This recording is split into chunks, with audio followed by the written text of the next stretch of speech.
Assalamualaikum warahmatullahi wabarakatuh.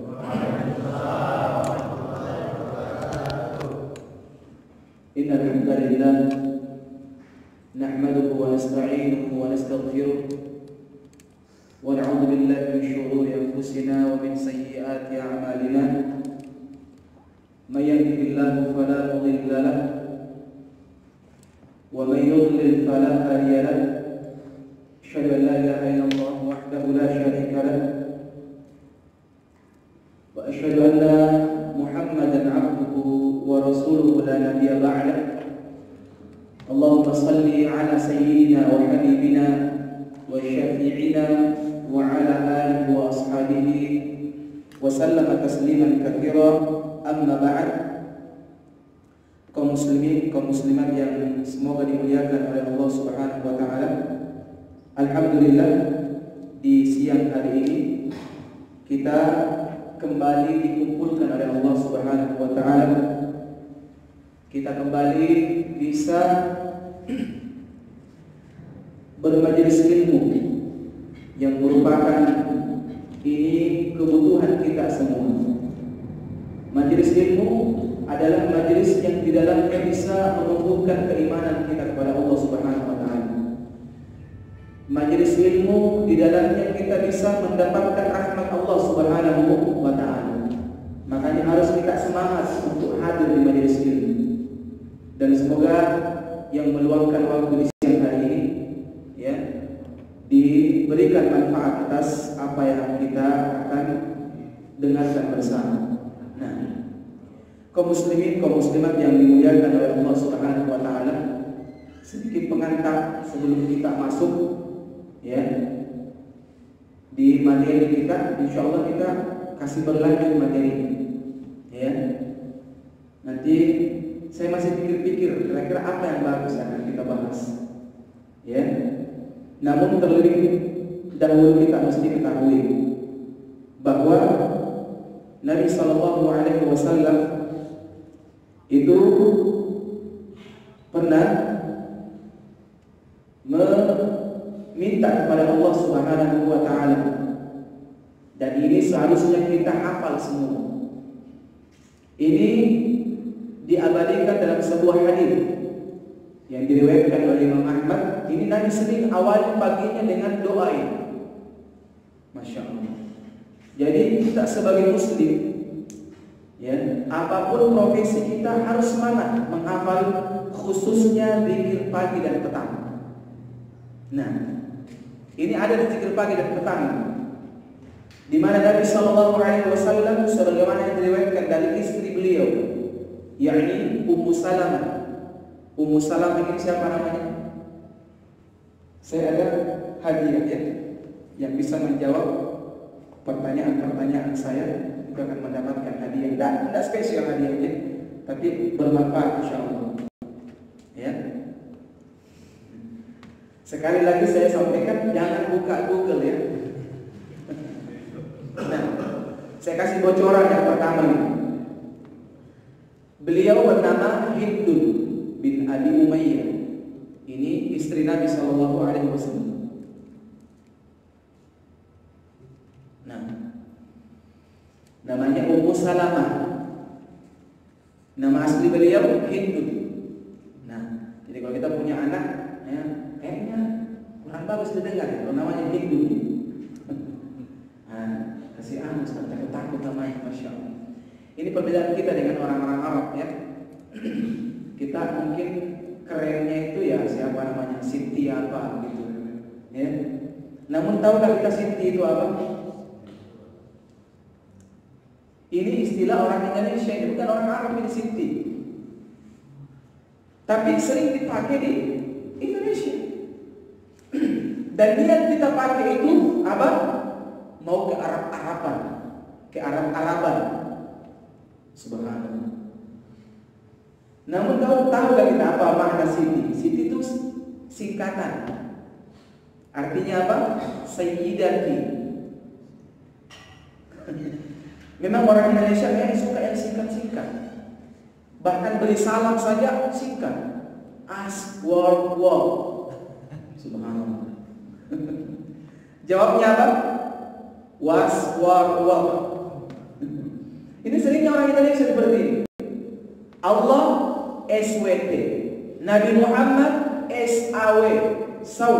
Apa saw? Bahasa Inggris atau bahasa Indonesia? Saya pernah lihat gergaji itu ada SAW-nya ya. Nah, apa susahnya kita mengucapkan? Apa susahnya kita menyempurnakan doa kepada beliau sallallahu alaihi wasallam, kepada Allah yang telah menciptakan kita? Kita selalu malas ketika memberikan sanjungan kepada Allah Subhanahu wa taala. Padahal dari ujung rambut sampai ujung kaki semua nikmat Allah Subhanahu wa taala. Nah, makanya semangat ketika disebutkan Allah, puji Allah Subhanahu wa taala. Enggak tahu dibikin keluar uang, enggak keluar keringat juga, enggak beban juga buat kita. Namun terkadang kita selalu berhasil digoda oleh syaitan. Nah, para ikhwah yang dimuliakan oleh Allah Subhanahu wa taala, ini yang perlu kita paham. Sayyidati. Mungkin orang pertama yang mengistilahkan ini sayyidati mungkin dengarnya di Arab, mungkin orang Arab kan sering ngomong sayyidati, sayyidati. Artinya apa? Penghulu kami. Nah, ya, orang yang mulia kami. Tapi orang Arab itu kalau ngomong cepat. Sayyidi. Oh, Siti mungkin ini. Nah, apalagi orang Indonesia kan cepat mengambil kesimpulan. Nah, kalau Sayyidi ya, Sayyidah. Kalau laki-laki Sayyidi. Nah, ini saya kasih bocoran sedikit supaya kalau kasih nama anaknya jangan suka pakai Siti. Karena Aisyah itu di akte kelahirannya itu enggak akte kelahirannya. Nama aslinya itu enggak ada Sitinya. Dan sunnahnya itu pakai nama tunggal. Aisyah. Jadi jarang, bukan jarang, hampir enggak pernah kita lihat orang Arab pakai Muhammad Taufik Hidayat Gunawan. Berapa orang ini Pak? 1. Subhanallah. Jadi wajar kalau orang Indonesia itu jangan suka terlambat punya anak Pak. Jangan suka terlambat punya anak. Kenapa? Tidak ke bagian kita nama. Orang Indonesia itu boros-boros. 1 anak 4 nama. Makanya orang Arab itu nggak pusing kalau cari nama, langsung ada. Kenapa? Masih banyak stoknya. Ini orang Arab ini. Siapa namanya? Khalid. 1 anak. Anak kedua siapa? Utsman. 2 anak. 3 Ali. 4 Muhammad. Datang orang Indonesia cuma 1. Muhammad Ali Utsman. Borong semua. Tapi ada juga nilai plusnya mungkin. Kalau kita buat paspor atau visa, itu kan pakai 3 nama kan? Cukup 1 nama. Siapa namanya? Muhammad Taufan Hidayat. Subhanallah. Padahal keinginan orang imigrasi itu disebutkan dinnya. Nama, din siapa? Tapi kita orang Indonesia maklum langsung 3. Masya Allah. Ya, jadi ini sunnah. Itu pakai 1 nama. Ya, sebagaimana Nabi sallallahu alaihi wasallam namanya siapa lagi? Muhammad sallallahu alaihi wasallam. Apa arti Muhammad? Ini buku zikir pagi dan petang. Siapa tahu nama arti Muhammad?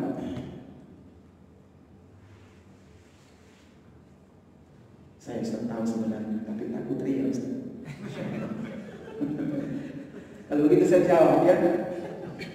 Makanya kalau ada orang yang menghina Nabi sallallahu alaihi wasallam, maka ketika dia menyebut Muhammad tidak jadi dia hina. Kenapa? Muhammad itu maknanya apa? Yang terpuji, yang mulia, yang utama. Makanya ketika dia menghina Nabi sallallahu alaihi wasallam, dia sebut Muhammad itu gini. Belum dia hina, dia sudah dahulukan pujian kepada Nabi sallallahu alaihi wasallam. Dan saya sampaikan Pak, kalau disebut namanya Nabi Muhammad sallallahu alaihi wasallam, maka wajib kita bersalawat kepada beliau. Ya? Nah, karena Nabi doakan, "Rahimah anfum ri'in." kecelakaan bagi seorang. Siapa mereka? Orang yang disebut namaku di sisinya, kemudian dia tidak bersalawat kepada Sallallahu Alaihi Wasallam. Kaum muslimin yang dimuliakan oleh Allah Subhanahu Wa Taala, apa doa yang Nabi minta di pagi hari? Ini salah satu di antara. Nabi langsung gabungkan dalam hadis. 3 langsung Nabi minta di pagi hari. Yang pertama apa? Allahumma inni as'aluka ilman nafi'an. Hafal. Apa yang Nabi Sallallahu Alaihi Wasallam minta di antara 3 permohonan Nabi Sallallahu Alaihi Wasallam, Nabi urutkan yang paling pertama apa? Ya Allah, aku minta kepadamu ilmu yang bermanfaat. Lihat. Jadi Nabi urut 3, 1, 2, 3 permohonan. Dan perlu saya sampaikan jemaah, kalau Nabi mengurut sesuatu itu bukan kebetulan. Tidak kayak kita. Kalau kita urut sesuatu spontanitas. Kecuali mungkin kita mengetik, itu baru kita urut dari A utama, paling utama, kemudian ke belakang. Tapi kalau bicara itu pasti spontanitas kita. Apa yang ada di kepala kita keluar. Ya, tapi Rasulullah Shallallahu Alaihi Wasallam langsung Allah yang katakan, wa ma yantiqu 'anil hawa in huwa illa wahyun yuha. Nabi kalau ngomong itu enggak ada hawa nafsu. Semua ikut tuntunan wahyu dari Allah Subhanahu wa taala. Makanya Nabi pertama minta apa? Ilmu yang bermanfaat. Pelajaran pertama jemaah, apa itu? Kalau kita minta kepada Allah Subhanahu wa taala. Minta kepada siapa? Allah Subhanahu wa taala. Memangnya orang minta kepada siapa sebenarnya? Banyak kaum muslimin ketika dia dirundung masalah, ketika dia ditimpa suatu ujian, musibah, kemana dia minta? Paling-paling kemana? Banyak orang minta ke dukun, jangan. Banyak mendatangi kubur-kubur. Dan ini bukan sesuatu yang mustahil. Ini kelaziman kaum muslimin sekarang. Ada masalah ke dukun, bertanya sama dukun. Kun, ini hilang nih, ini. Mana fotonya? Cari fotonya, cari baju bekasnya, cari ininya, cari itunya, dan seterusnya. Tahu nggak apa hukum mendatangi dukun? Nabi Sallallahu Alaihi Wasallam mengatakan, man atakahinan fasaddaqahu bima yaqul laqad kafara bima unzila ala Muhammad sallallahu alaihi wasallam. Nabi katakan, barang siapa yang mendatangi dukun, bertanya dan membenarkan, maka dia telah mengkufuri Al-Quran. Terus saya bertanya aja Ustaz, tidak yakin mendatangi 40 malam dan terima sholatnya. Itu kalau sholat. Kalau nggak sholat gimana? Ayo. Kalau gitu Ustaz, saya libur aja 40 malam Ustaz, biar tidak dihapus. Pas pertama kali sholat langsung dihitu, langsung minus. Itu pun kalau diterima sholat kita. Bagaimana kalau kita asal-asalan sholat? Na'udzubillah min dzalik. Makanya jalan terbaik apa? Tidak mendatangi dukun. Kita mesti yakin bahwa cuma Allah Subhanahu wa taala yang patut kita tempati untuk minta. Apapun itu keluhan kita. Jangan juga curhat di status media sosial. Ya, ini sekarang banyak seperti ini. Sedikit-sedikit pasang status. Apa statusnya? Lagi galau. Kenapa kalau galau? Memangnya manusia ketika mengetahui kita galau, apa yang manusia bisa berikan kepada kita? Memberikan solusi? Enggak. Dan Nabi Sallallahu Alaihi Wasallam, lihat Nabi SAW. Nabi SAW ketika beliau dirundung masalah, apa yang beliau lakukan? Sholat beliau. Dalam hadis riwayat Tirmidzi dari sahabat yang mulia Abu Hurairah radhiyallahu taala anhu, Nabi katakan, "Idza azaba amrun fasalla." Apabila aku ditimpa masalah, ujian, musibah, sesuatu yang menyempitkan dadaku, maka aku sholat. Dan ini orang beriman. Ketika dia punya masalah, dia sholat. Kenapa? Karena dengan jalan sholat dia bisa bertemu dengan Allah Subhanahu wa taala, curhat kepada Allah Subhanahu wa taala. yang memiliki segala macam bentuk jalan keluar. Nah, ingat, ilmu yang Nabi minta apa? Ilmu yang bermanfaat. Bahkan Nabi minta apa? Dijauhkan dari ilmu yang tidak bermanfaat. Apa yang Nabi SAW katakan? Allahumma inni a'udzubika min ilmin la yanfa'. Ya Allah, aku berlindung kepadamu dari ilmu yang tidak bermanfaat. Memang ada enggak ilmu yang tidak bermanfaat? Ada, Pak. Ada orang zaman ini, walaupun sekarang dinamakan zaman now, semakin tinggi ilmu yang dia miliki, maka semakin kurang ajar dia. Ada enggak? Ada. Mungkin kita enggak kurang ajar sama teman, tapi sama orang tua gimana? Mungkin kita mampu berbicara dengan ini dan itu, apalagi sama bos. Tidak mungkin kita berpedas-pedas ngomongnya sama bos, tidak mungkin. Atasan kita tidak mungkin. Tapi terkadang kita tidak menempatkan kata, tutur kata yang baik, adab yang mulia kepada siapa? Orang tua kita. Ini terkadang ya. Bahkan kita lebih tega kepada mereka daripada terhadap istri. Coba kita bayangkan ketika kita gajian. Saya yakin semua yang ada di sini pasti pernah gajian. Nah, sekarang saya mau tanya, ketika kita mendapatkan gaji, dalam benak kita siapa yang pertama kita akan berikan santunan tersebut, uang tersebut? Ayo ngaku dulu coba. Istri, anak. Sekarang saya mau tanya, wajib mana orang tua dengan istri? Orang tua. Pernah seorang sahabat melapor kepada Nabi SAW. Ini orang tuanya sering minta untuk dinafkahi dengan anaknya. Akhirnya melapor kepada Nabi SAW. Apa yang Nabi SAW katakan? Antum wa malikum li abikum. Kau dan hartamu milik orang tua.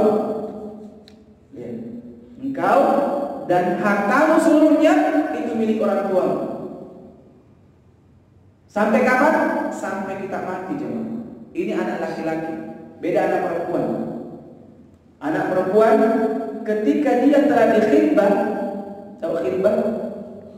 Dilamar oleh seorang lelaki yang bagus agama dan akhlaknya, maka mulai saat itu putus tanggung jawab orang tua dia. Pindah ke mana? Ke pundak suami. Kalau anak laki-laki sampai mati dia wajib berbakti kepada orang tua. Makanya ingat, ini kayaknya yang saya hadapi laki-laki semua, ya, di balik sana perempuan. Nah, maka saya ingatkan, tinggi bagaimanapun pangkat yang kita miliki, apapun status kita, mau presiden, wakil presiden, kita tetap bawahan orang tua. Tidak pernah berubah, jemaah. Tidak pernah berubah status orang tua kita. Bagaimanapun banyak harta yang kita miliki, kita orang yang dielu-elukan di tengah-tengah masyarakat, tanpa ridho orang tua, harta, jabatan, nama baik itu gak akan bisa berfungsi, bermanfaat untuk kita. Betapa banyak manusia saat ini tidak bisa menemukan kebahagiaan. Dia tidak tahu. Betapa banyak manusia saat ini tidak mendapatkan berkah dalam hidupnya. Kenapa? Dia tidak tahu, dia tidak sadar bahwa dia punya dosa dengan orang tua. Dan dosa kepada orang tua adalah dosa yang kekal sampai hari kiamat. Dan ini salah satu yang Nabi minta, jemaah. Apa? Ilmu yang bermanfaat. Ilmu yang sedikit akan tetapi bisa membuat kita khasyatillah, takut kepada Allah Subhanahu wa taala. Makanya inti ilmu, Pak, inti ilmu itu bukan banyak-banyak hadis. Seorang sahabat pernah mengatakan, ulama, beliau mengatakan bahwa laisal ilm bikathratil riwayah. Bukan ilmu namanya itu banyak hafalan. Ini Pak, ini Masya Allah, Ustaz ini luar biasa Pak. Dia sebut ayatnya, surahnya, nama pojok kiri atau pojok kanan, rakaat berapa, baris berapa dan seterusnya, hadisnya, nomornya dari sahabat siapa, sebut semua. Apa kekurangannya? tidak bisa membuat dia takut kepada Allah Subhanahu wa taala. Karena ilmu, inti dari ilmu apa? Ketika bisa membuat seseorang takut kepada Allah Subhanahu wa taala. Biar cuma sekali Pak, sebulan mungkin dia pengajian, dia mencatat satu ayat, akan tetapi satu ayat yang bisa membuat dia takut kepada Allah Subhanahu wa taala, maka ini ilmu yang bermanfaat. Dan salah satu aplikasi dari ilmu yang bermanfaat apa? Tutur kata yang baik, adab yang baik, akhlak yang baik, muamalah yang baik. Dan sebaik-baik adab akhlak kita kepada siapa? Orang tua. Dan saya yakin ini bukan sesuatu yang sesuatu yang tidak mungkin, jemaah.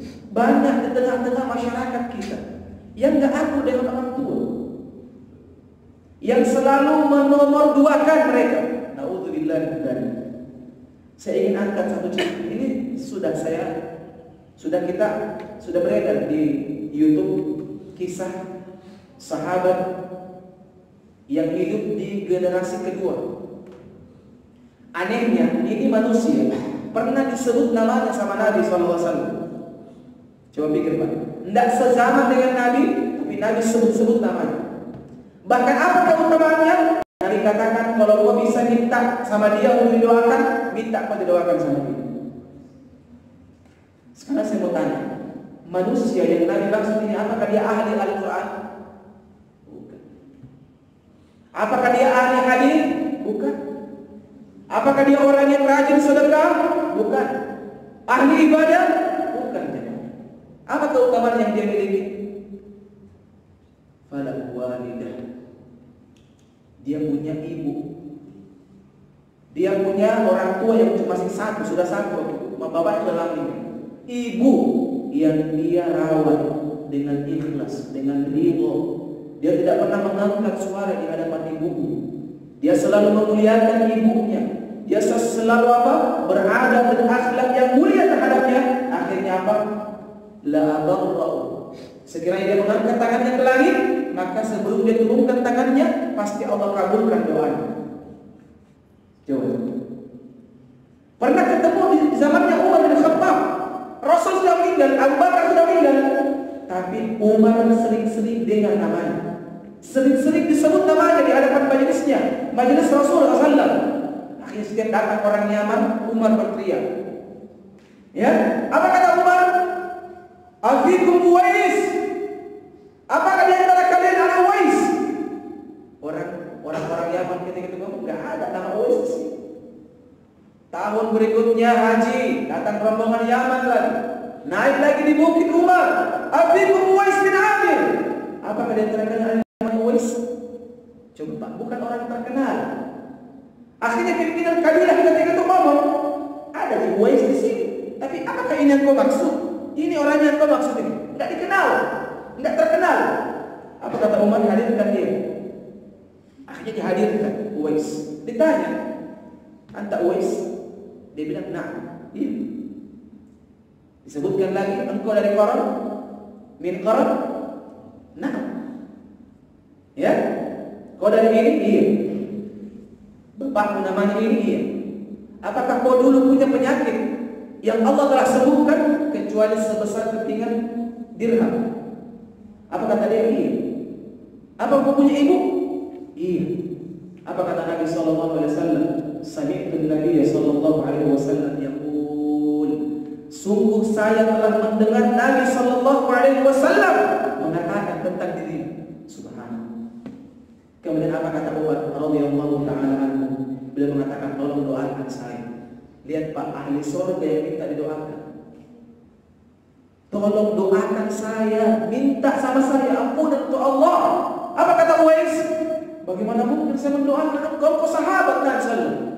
Apa kata Umar bin Khattab? Tidak, doakan saya. Karena Nabi telah bilang seperti itu, jemaah. Akhirnya Uwais pun mohon ampunkan untuk Umar. Kemudian dia mau pergi, dipanggil sama Umar, sini. Kau mau kemana? Bilang, saya mau ke sana, ke kampung ini. Apa kata Umar? Apakah kau tidak mau saya tulis surat rekomendasi? Kalau tidak sekarang mungkin surat apa ya? Dari presiden umpamanya, supaya kau dimuliakan sama wali kota ketika itu. Lihat apa jawaban Uwais bin Amir. Beliau mengatakan, ya Umar, wahai Amirul Mukminin, saya menjadi orang yang tidak dikenal dan aku cintai. Subhanallah, rendah beliau. Beliau tidak mengangkat diri. Beliau tawadhu. Beliau orang yang rendah hati. Akan tetapi bagaikan berlian jemaah, bagi mulia di hadapan manusia. Kita ambil pelajaran di sini apa? Bakti beliau kepada orang tua. Luar biasa jemaah. Banyak hal yang bisa kita lakukan dengan apa? Ridhonya orang tua. Makanya Nabi mengatakan ridullah ridul walidain wa sukhtullah sukhtul walidain. Ridhonya Allah itu bisa kita dapatkan dengan ridhonya orang tua. Dan kemurkaan Allah itu juga ada pada kemurkaan orang tua. Maka muliakan mereka, dan salah satu bentuk ilmu yang bermanfaat ketika kita mampu takut kepada Allah Subhanahu wa taala, dan rasa takut ini pun bisa mengantarkan kepada kita untuk terus berbakti kepada orang tua kita. Sekira cukup dulu ya. Nanti di lain waktu kita akan lanjutkan. Wallahu taala a'lam bishawab. Mungkin ada pertanyaan, silakan. Ada pertanyaan? Atau tidak ada, kita cukupkan.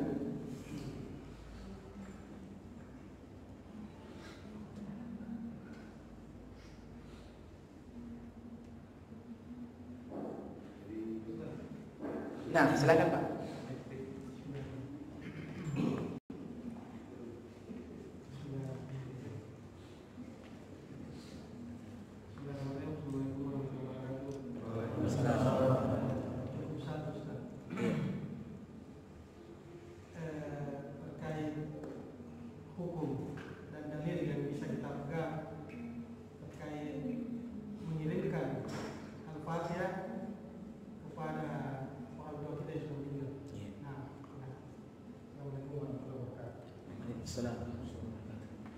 Nah, apa hukum mengirimkan Al-Fatihah untuk orang yang sudah meninggal?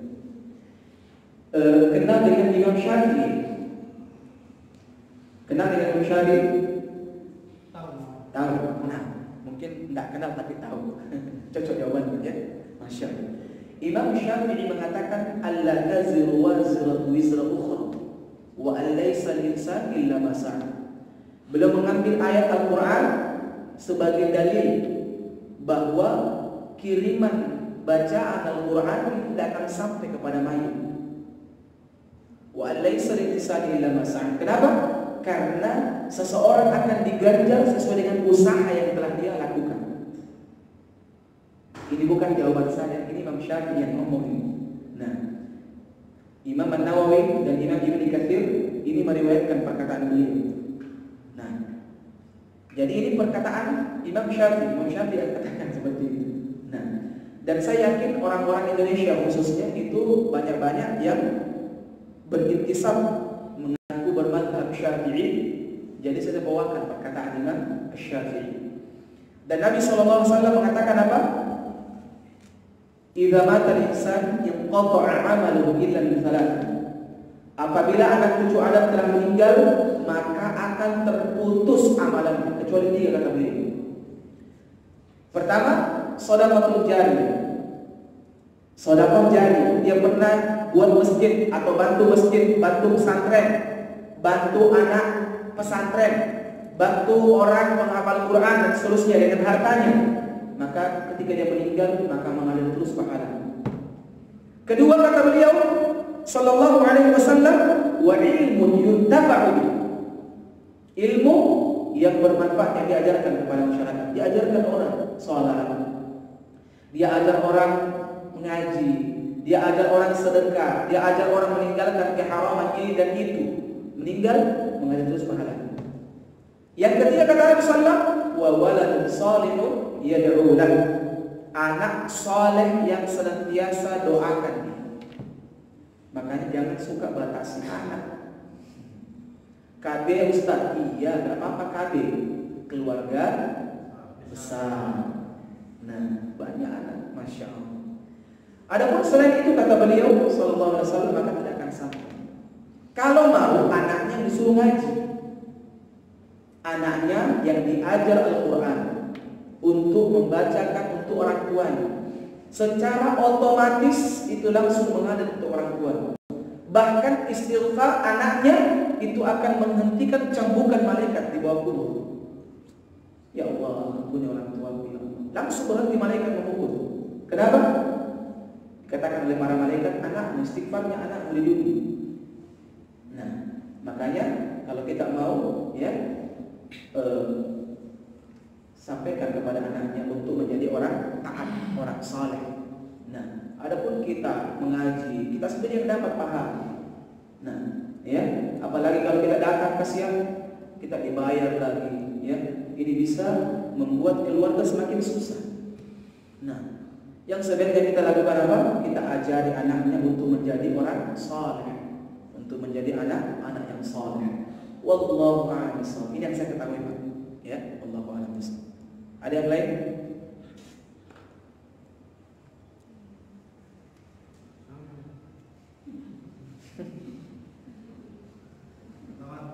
Iya.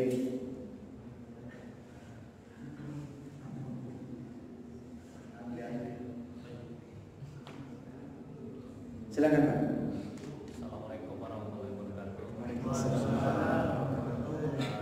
Ustaz, bagaimana apakah sedekah yang kita senantiasa berikan ke orang lain bisa sampai ke orang tua kita yang sudah meninggal?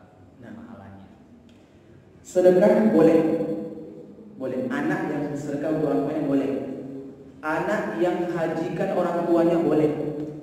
Anak yang umrahkan orang tuanya boleh.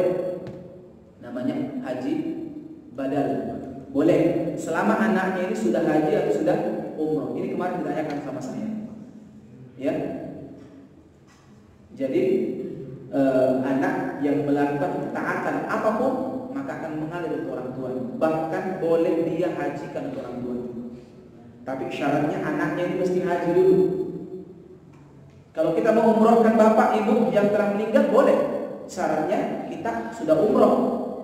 Jangan saya sekalian umrohkan bapakku. Nggak bisa. Nah, ya, jadi kita harus umroh dulu, baru bisa terhitung badal umroh. Nah, sedekah yang kita lakukan untuk orang tua, sekalipun kita tidak niatkan, kita bersedekah mungkin. Bahkan yang kita suapkan untuk istri, kita suapi istri. Pernah ya suami istrinya, Pak? Wah, ada sendiri tangannya, Ustaz. Ngapain mau disuapi? Ini sunnah, Pak. Sunnah itu menyuapi istri. Ini romantis Nabi SAW. Ini kalau saya bahas ini panjang lebar itu. Tentang keluarga Nabi, perlakuan Nabi kepada istri. Salah, kepada istri-istri. Nah, itu romantis banget beliau SAW. Bahkan yang kita suapkan untuk istri itu akan terhitung sedekah dan akan mengalir juga untuk orang tua. Makanya Pak, kalau kita suami istri, kasih gaji tak istri, kita punya gaji kasih istri kan, niatkan ibadah. Jangan karena takut sama istri.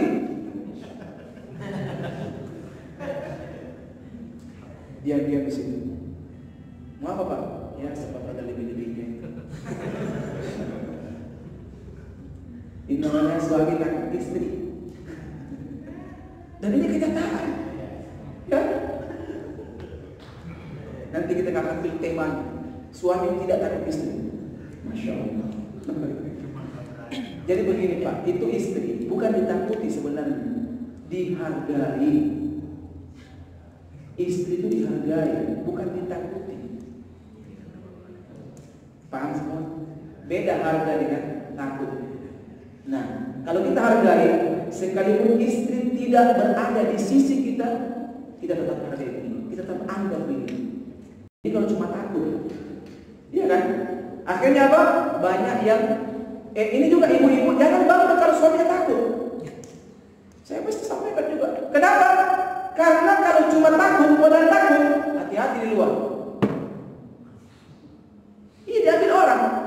Kenapa kan? Cuma takut sama istri. Makanya suami itu nggak salah sebenarnya takut istri.